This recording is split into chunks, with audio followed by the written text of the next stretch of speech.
ज्ञानीबेन ठाकोर 20 તારીખે યુવાનો અને દલિત સમાજની એક સંયુક્ત મીટિંગ એ થરાદની ધરતી પર કરીએ તારા લાકડા તોડ બેટિંગ કરી 40 મિનિટ પણ આજે ખાલી બે ચાર વાક્ય કહીને મારી વાણીને વિરામ આપું છું કે 26 સીટોનો જે ઘમંડ છે અને 400 સીટોનો જે ઘમંડ છે એ તોડવાની શરૂઆત ગુજરાતમાં દેશમાં કોઈએ કર્યું ને તે જ્ઞાનીબેન ઠાકોરે કરી અને આ 400 સીટોના 26 સીટોના ઘમંડના કારણે જ પુરુષોત્તમ રૂપાલાની જીભ લપસી રહી છે અને એમને કહેવા માંગીએ છીએ જે ગઈકાલના ક્ષત્રિય સમાજમાં વાત થઈ કે તમે જે બેન દીકરીનું અપમાન કર્યું છે ક્ષત્રિય સમાજની નહીં એ સમગ્ર ભારત ભૂમિની એ સમગ્ર ગુજરાતની એ સમગ્ર ગુજરાતની બેન દીકરીને માતાનું અપમાન કર્યું છે એટલા માટે એમાં દલિત તરીકે કે રબારી તરીકે કે પટેલ તરીકે કે આદિવાસી તરીકે નહીં ભારતવાસી તરીકે એ સ્ટેટમેન્ટનો વિરોધ કરીએ છીએ અને જેણે પણ આવું સ્ટેટમેન્ટ કર્યું છે એ ભારતીય જનતા પાર્ટીને છઠ્ઠીનું ધાવણ યાદ કરવાના છીએ એનો આજે સંકલ્પ કરીને જવાનો છે ગઈકાલે 14મી એપ્રિલ હતી હું ધારવાડમાં હતો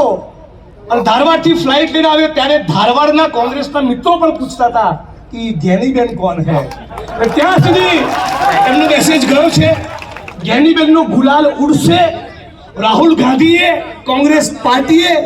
4000 કિલોમીટરની પદયાત્રા કરી 6000 કિલોમીટરની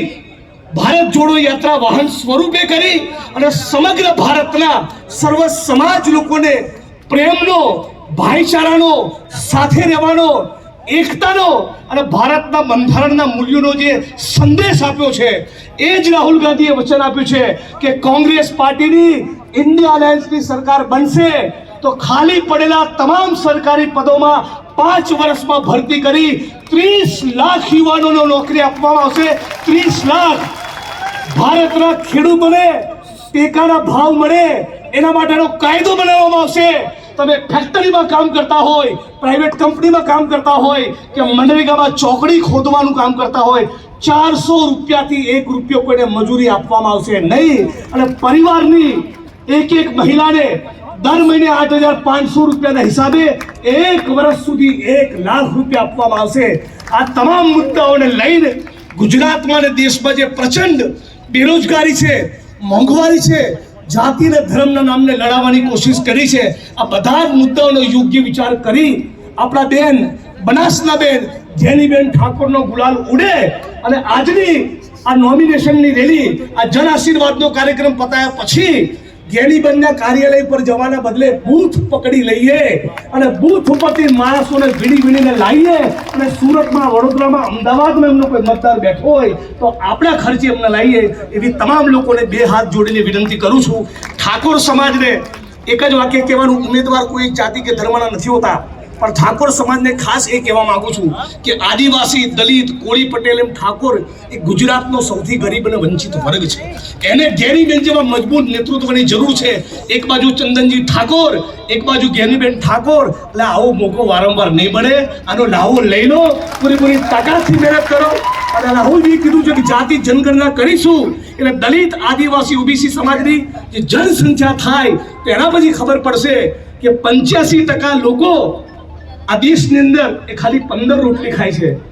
અને 15 લોકો એ 85 રોટલી ખાઈને તગડા થઈ રહ્યા છે એનો હિસાબ કરવો છે તો પણ જ્ઞાનીબેન ઠાકોર જોશે આપ સૌનો ખૂબ ખૂબ આભાર બનાસની બેન જ્ઞાનીબેન આ નારો હું પણ બોલાવીશ આપ સૌ એમાં સાથ પુરાવશો બનાસની બેન બનાસની બેન આ અવાજ પાલનપુર બી ના જાય આપણે દિલ્હી પહોંચાડવો છે બનાસની બેન બનાસની બેન